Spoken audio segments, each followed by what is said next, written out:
Bismillahirrahmanirrahim. Assalamualaikum warahmatullahi wabarakatuh. Waalaikumsalam warahmatullahi wabarakatuh.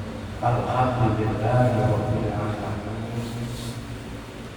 Wassalatu wassalamu ala asyrofil mursalin sayyidina wa maulana Muhammadin wa ala alihi wa ashabihi.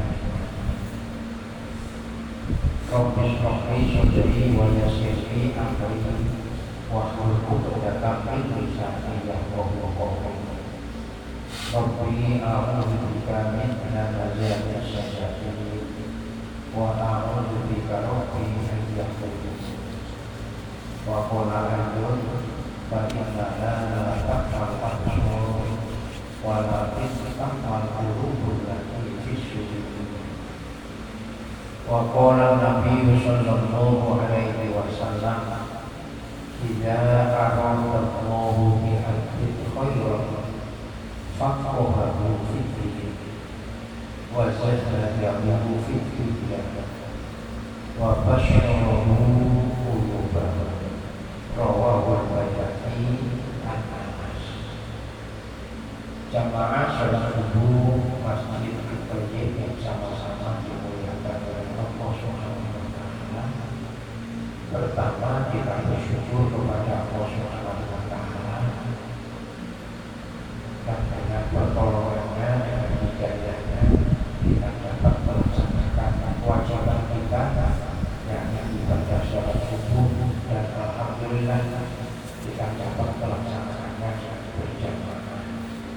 Semoga seluruh amal ibadah kita mendapatkan berkah dan keridhaan dari Allah Subhanahu wa taala dan menjadi bekal kita masing-masing manakala kita kembali menghadap kepada Allah Subhanahu wa taala.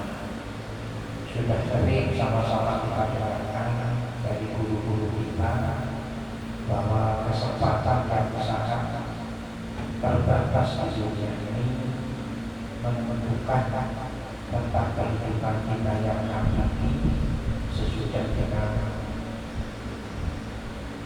menjalani kematian kita masing-masing.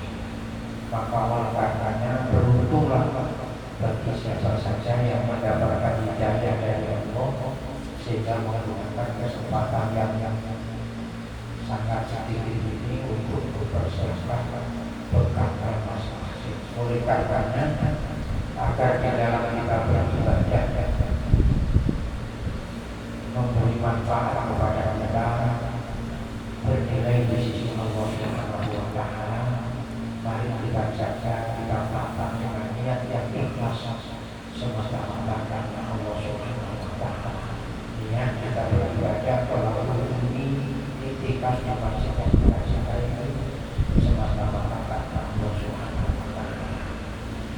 Sholawat serta salam kita aturkan kepada yang kita Nabi Muhammad sallallahu alaihi wasallam.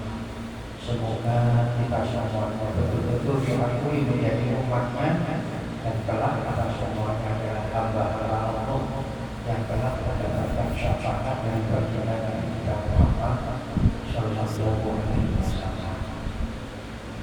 Jamaah sholat subuh yang sama-sama dimuliakan oleh Allah Subhanahu wa Ta'ala.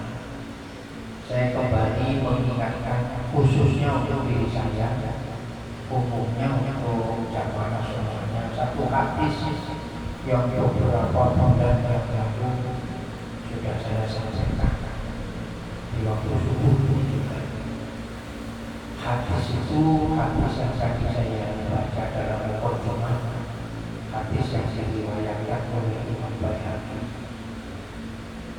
agar kita betul-betul di dalam menerima dan meyakini terhadap sebuah agama ini betul-betul dengan dilandasi dengan penuh kesadaran, sehingga dengan agama itu menuntut kita untuk menuju kepatuhan kita, ketaatan kita terhadap Allah yang memiliki agama, bukan pengakuan sebagai seorang yang beragama, tapi jauh daripada nilai-nilai yang terkandung di dalam agama. Tapi yang jelas memang dalam diri manusia itu adalah fa'alhamaha fujuraha wa taqwaha. Maka dikatakan bahwa perang yang paling besar itu adalah memerangi hawa nafsu. Maka kita mohon kepada Allah supaya nafsu yang merupakan karunia yang memberikan kepada kita itu mampu untuk kita ajak dalam rangka menyadarkan diri kita bahwa beragama itu sangatlah baik. Sekarang ini lagi informasi kemarin ketika saya mengikuti rapat di kantor Kesbangpol Provinsi Kalimantan. Jadi dinyatakan bahwa di daerah Kabupaten itu sudah ada yang namanya kesediaan LGBT. Itu sudah sampai 1.000 orang dalam data yang didapat oleh di sana membahayakan sekali. Mengakunya beragama, tapi tidak dipahami bagaimana. Ingat peristiwa yang digambarkan oleh Allah dalam Al-Quran yang terjadi pada umat Nabi. Ini hati-hati. Maka kekuatan iman ini penting bagi kita, sehingga kita bisa menentukan siapa cari kita. Kalau kita laki-laki, bagaimana semestinya laki-laki? Kalau kita perempuan, bagaimana semestinya sebagai seorang perempuan? Dan majelis ulama, karena saya sendiri juga salah satu pengurus di majelis ulama Provinsi Kalimantan Timur, itu lagi disomasi. Karena memang majelis ulama memberikan penjelasan seperti itu.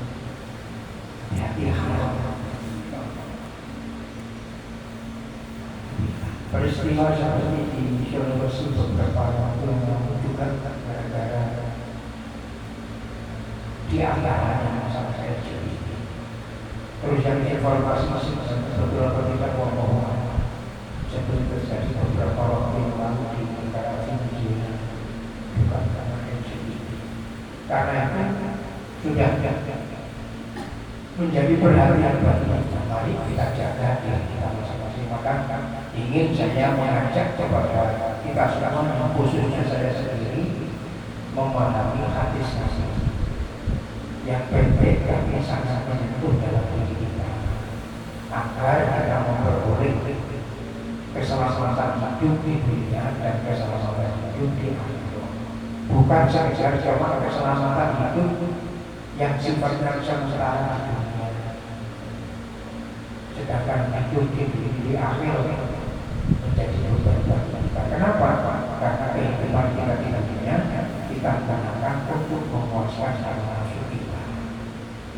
mari kita mengajak dan menggunakan karunia Allah yang berupa hawa nafsu ini, kita ajak menuju untuk memperoleh keridhaan Allah Subhanahu wa Ta'ala.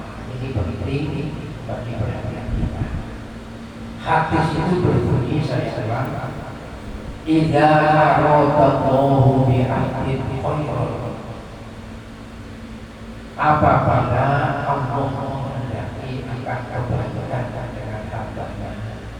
Jadi kalau siap saya itu dikehendaki oleh Allah menjadi hamba-hamba yang penuh dengan kebaikan, maka ada tiga yang sampean dan saya dipenuhi oleh Allah Subhanahu wa Ta'ala. Pribadi kita memiliki paling tidak tiga hal. Yang pertama, faqahu fiddin, hamba itu senantiasa berupaya untuk memahami agama, sehingga dia beragama itu betul-betul dilandasi dengan kesadaran, sehingga menimbulkan sebuah keyakinan yang kuat bahwa agama yang diikutinya adalah agama yang benar menurut keyakinannya, sehingga dengan yakin atas kebenaran agama yang diikuti itu, maka menjadilah dirinya senantiasa tunduk dengan aturan agama. Ini yang salah. Kenapa saya katakan mengikuti agama? Karena secara hukum di Indonesia ini kita semuanya tahu bahwa agama yang diakui oleh negara kita ada namanya itu, ada Islam, ada Kristen, ada Protestan, Kristen itu Katolik, ada Protestan, ada Hindu, ada Buddha, ada Konghucu. Semuanya agama itu mengaku benar. Tapi jangan sampai sampai mengatakan semua agama benar. Jadi beda. Semua agama itu mengaku benar. Orang yang mengikuti agama mengakui bahwa agamanya benar. Tapi jangan sampai mengatakan semua agama itu benar. Semua agama benar itu menurut saya sebagai pengikutnya. Kalau sampai sebagai seorang yang beragama Islam, sampai tidak ada haknya untuk menyatakan bahwa agama yang lain benar. Agama yang benar menurut saya adalah agama Islam. Maka kebenaran terhadap keyakinan bahwa Islam agama yang benar membutuhkan sikap untuk senantiasa bagaimana memahami ajaran agama Islam, yang dengan itu dirinya yang menjadikan kehidupannya sebagai orang yang beragama Islam senantiasa mempertontonkan nilai-nilai dalam kehidupannya sesuai dengan tuntunan agama Islam. Kan benar-benar saja. Tapi kita tidak boleh untuk mencela dan mencaci orang yang mengerti dan mengakui agama yang lain. Dalam Al-Quran sendiri sudah dijelaskan. Maka kita sebagai orang Muslim berpegang teguh dengan Al-Quran itu, yang sampai tidak paham ayatnya, yang itu di dalam surat Al-Kafirun yang seringkali sudah kita baca. Dan saya yakin tidak ada di antara kita yang tidak hafal dengan surat itu. Ayat itu ada yang terakhir pada surat Al-Kafirun itu, lakum dinukum waliyati, bagi kakak semuanya akan kamu, bagi orang semuanya bagiku agama. Dan sampai dan saya paham tadi ada berbagai macam agama, sedangkan saya dan sampai memilih sebagai orang yang beragama Islam. Ya, terus kita harus memahami bagaimana tuntunan Islam. Maka orang yang dikehendaki oleh Allah akan kebaikan adalah orang yang dipilih oleh Allah untuk dirinya senantiasa memahami aturan agama. Faqahu fiddin, Jadi dalam dirinya beragama bukan saja cuma ikut-ikutan, tapi dilandasi dengan keyakinan bahwa aku mengikuti dan mengakui agama Islam karena yakin bahwa Islam itu agama yang benar di sisi Allah Subhanahu wa Ta'ala. Nah, agama Islam mengajarkan kepada kita menyatakan bahwa tidak ada Tuhan yang berhak disembah selain Allah dan Muhammad Rasulullah sebagai utusannya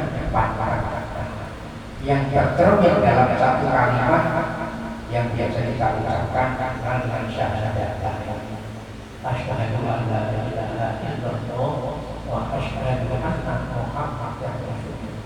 Nah, ketika kita telah menyatakan diri bahwa Allah Tuhan kita, Muhammad Rasulullah utusan Allah buat kita, maka kita memahami apa yang datang dari Allah sebagai keimanan kita dan apa yang dicontohkan oleh Rasulullah sebagai panutan kita, itu menjadi pedoman dalam mewarnai kehidupan kita masing-masing. Dan kita perlu perjuangan bagi kita. Nah, aku sebagai seorang muslim, bagaimana perhatiannya dengan aturan Islam? Contoh, umpamanya sholat Jumat. Bagaimana perhatian kita sebagai seorang muslim dengan sholat Jumat? Dan sekarang kita tidak mencela, tidak mencaci, tapi kita melihat kondisi bagaimana sebetulnya orang yang mengaku beragama Islam perhatiannya dengan sholat itu bagaimana? Kalau kata petik ini sholat Jumat sampai-sampai Rasulullah mengatakan bahwa sholat Jumat itu kewajiban atas orang muslim laki-laki yang berbeda, yang yakin. Lalu sholat Jumat itu bebas atas 4 golongan. 4 golongan ini tidak dituntut untuk melaksanakan sholat Jumat. Siapa orang ini adalah Buddha, tapi sekarang tidak ada lagi perbudakan, jadi tidak disebut lagi. Cuma Rasulullah membebaskan perbudakan. Jadi dalam Islam tidak ada perbudakan lagi. Zaman jahiliyah itu perbudakan. Buddha itu bisa jual belikan. Nomor 2, yang tidak terkena hukum wajib sholat Jumat adalah perempuan. Sholat perempuan tidak berkewajiban sholat Jumat. Tapi sekiranya sholat Jumat itu perempuan melakukannya, maka sholat Jumat itu menjadi pengganti sholat zuhur bagi orang-orang perempuan. Tidak lagi sholat zuhur. Tapi dianjurkan menurut kelompok mazhab Syafi'i itu yang sudah tua-tua, manusia yang berjaya. Lalu yang ketiga, anak kecil, maka ini perlu diperhatikan karena anak kecil ini belum mendapatkan hukum untuk sholat Jumat. Kalau orang tuanya membawa anak untuk melaksanakan sholat Jumat, ini orang tuanya tidak mampu untuk bisa menjaga. Jangan sampai justru anak yang tadi belum mendapatkan tuntutan hukum akhirnya nanti mengganggu terhadap orang yang berkedudukan untuk bertanggung jawab hukum. Maka sebagai orang tua berkewajiban untuk mendidik anaknya, mengajak anaknya ke masjid, ke masjid untuk melakukan sholat berjamaah atau sholat Jumat. Tapi dituntut ditantang, dijaga. Nah, kalau anak nanti kata dilepas orang tuanya nanti tidak ikut sholat Jumat, tidak tahu dengan apa yang dilakukan oleh anaknya. Sementara anak tidak dituntut untuk menjalankan hukum karena anak masih dalam keadaan bebas dengan hukum. Tapi jangan sampai perbuatan nanti menimbulkan kita sebagai orang tua bukan ini tidak. Jadi pendidikan budak yang tidak boleh itu. itu tidak berkewajiban untuk melakukan sholat Jumat. Nomor 2-nya ada perempuan, dan yang ketiganya adalah anak kecil yang baru balik tadi itu. Lalu yang keempatnya yang musafir, karena orang yang bodoh yang jauh yang terpenuhi syarat secara fikih syariat, tidak berat atau tidak berkewajiban untuk melakukan sholat Jumat. Tapi apabila ini dia melakukan sholat Jumat menjadi sebabnya sahnya sholat Jumat, tidak lagi melakukan sholat wudhu. Tapi seandainya tidak melakukan sholat Jumat, lalu dia melakukan sholat zuhur karena dia memang posisinya dalam keadaan musafir, maka menjadi sah. Itu contoh.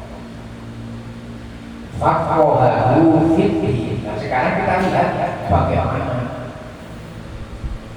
saudara-saudara kita mungkin termasuk kita, apakah kita tergolong orang yang menyia-nyiakan bahwa sholat Jumat sampai tidaknya itu Rasulullah mengatakan manakala dia melakukan meninggalkan sholat Jumat 3 kali berturut-turut tanpa ada sebab bagi, maka dikatakan sebagai ciri daripada orang yang penting.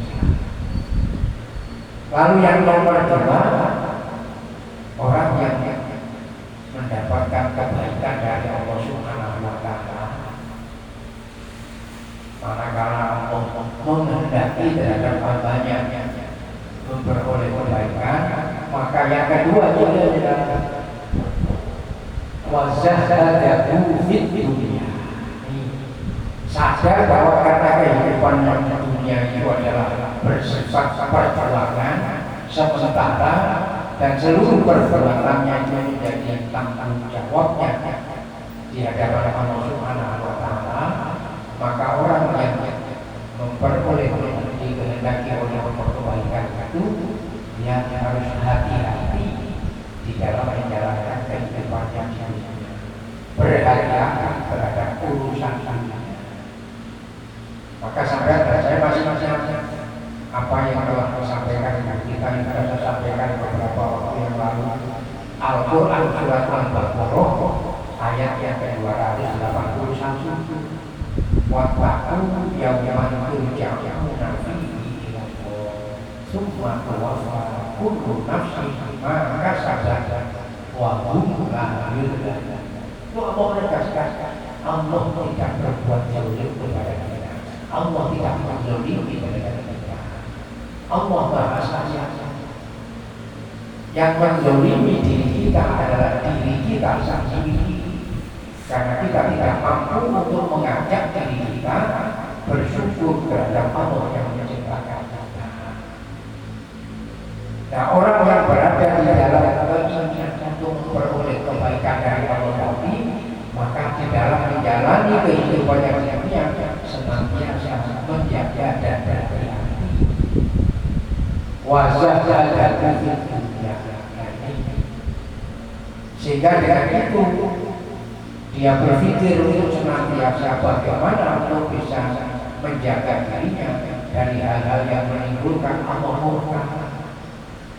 Allah tidak ridho, ini diawasi oleh kita. Lalu Nabi mengingatkan kepada kita yang halal itu jelas, yang haram itu jelas. Innal halala bayyinun wa innal harama bayyinun wa bainahuma umurun mustabihat faman aqa'a fi syubhat wa aqa'a fi haram. Kan begitu. Yang halal sesungguhnya itu jelas, yang haram sesungguhnya itu jelas. Antara dua halal dan haram ini ada satu yang sama-sama, tidak jelas halalnya, tidak jelas haramnya.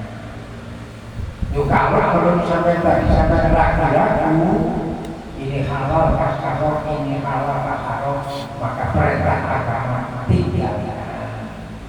Maka Rasulullah mengatakan mengingatkan kita tidak marah itu ilama tinggalkan yang meragukan terhadap yang tidak meragukan.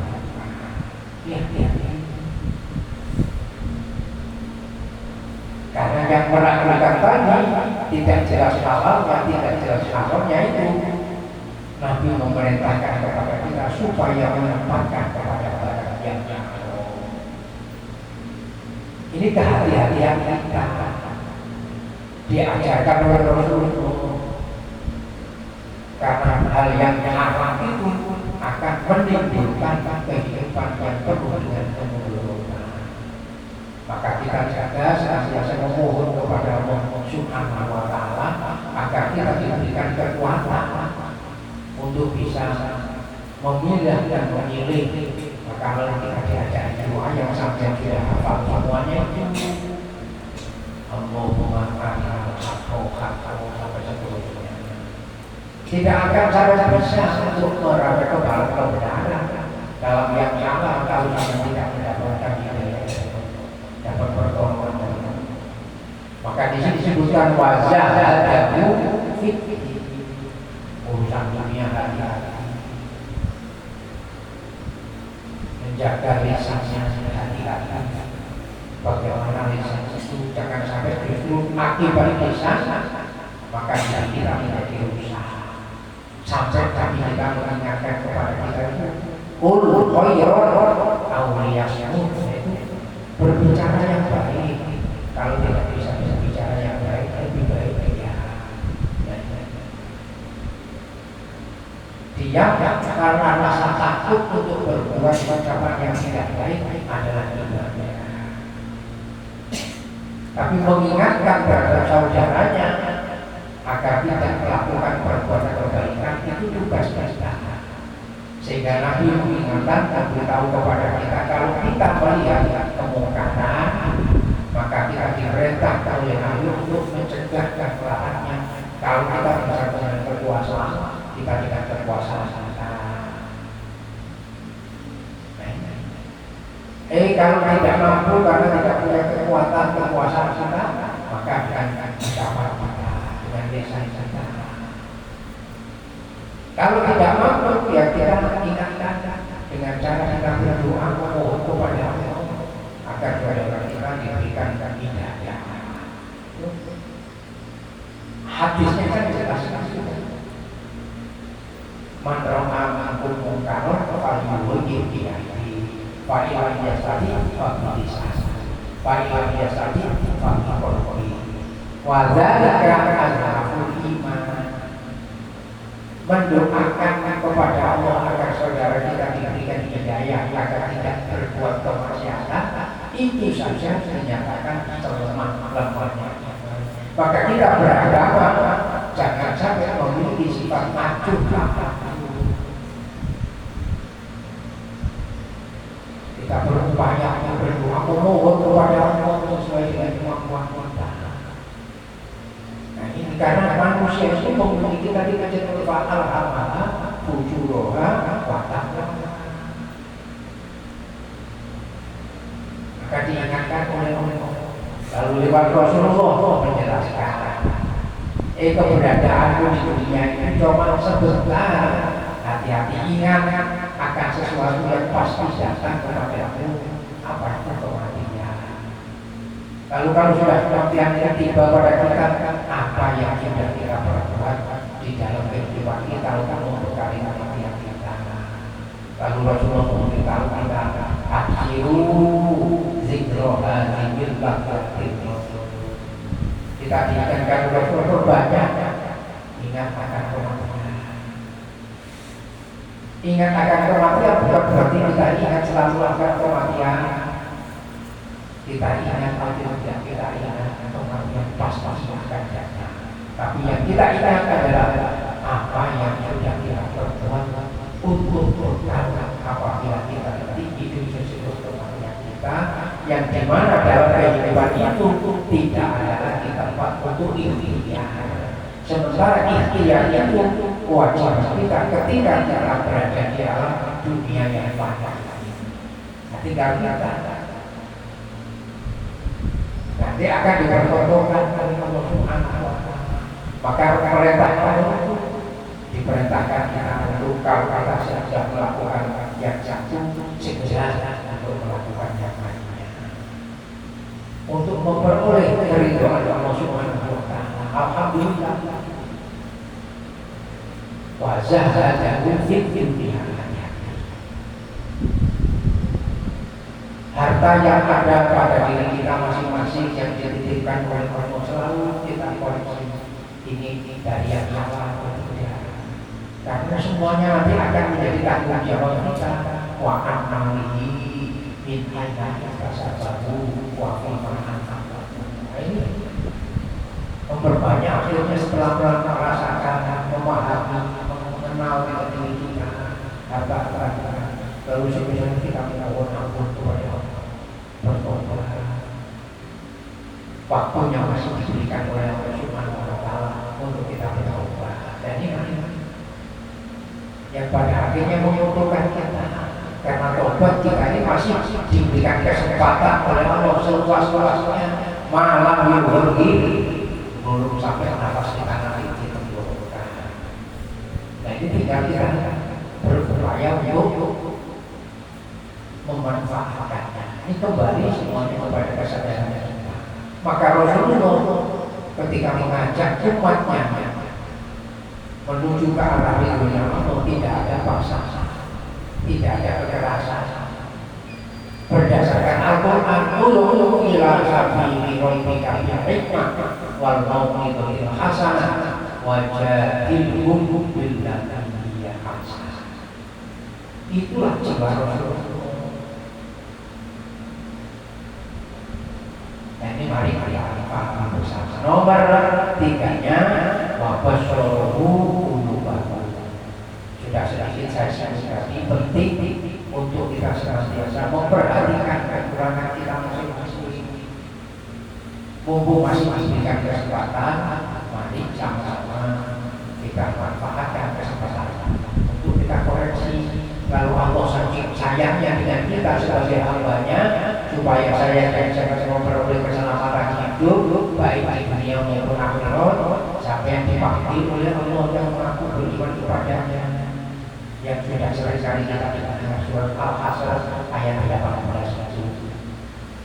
Ya ayyuhalladzina amanu taqullaha wal tanzur nafsum ma qaddamat lighad wattaqu innallaha khabirun bima ta'malun.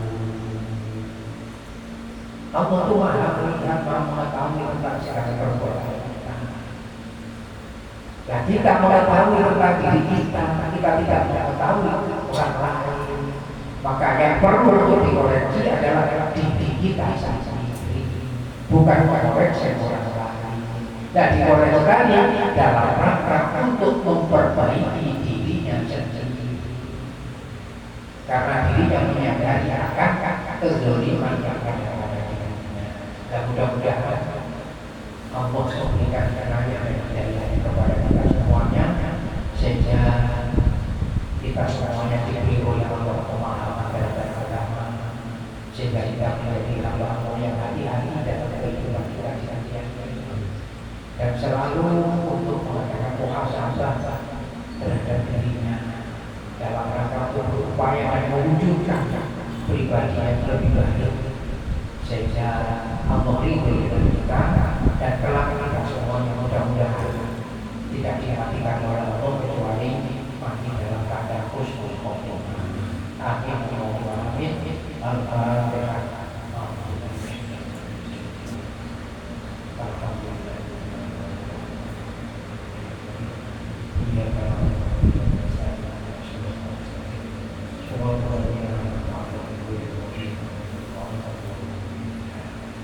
Amin ya Allah. Bismillahirrahmanirrahim.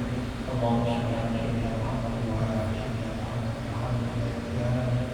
Allahumma inna nas'aluka ilman nafi'an wa 'amalan mutaqabbalan wa yaqinan min syarrihim wa rizqan wasi'an wa 'amalan mutaqabbalan wa alhamdulillahi rabbil alamin. Mari kita tutup bersama Bismillahirrahmanirrahim. Subhanallah wa bihamdihi asyhadu an la ilaha illa anta astaghfiruka wa atubu ilaik. Wassalamualaikum warahmatullahi wabarakatuh. Waalaikumsalam.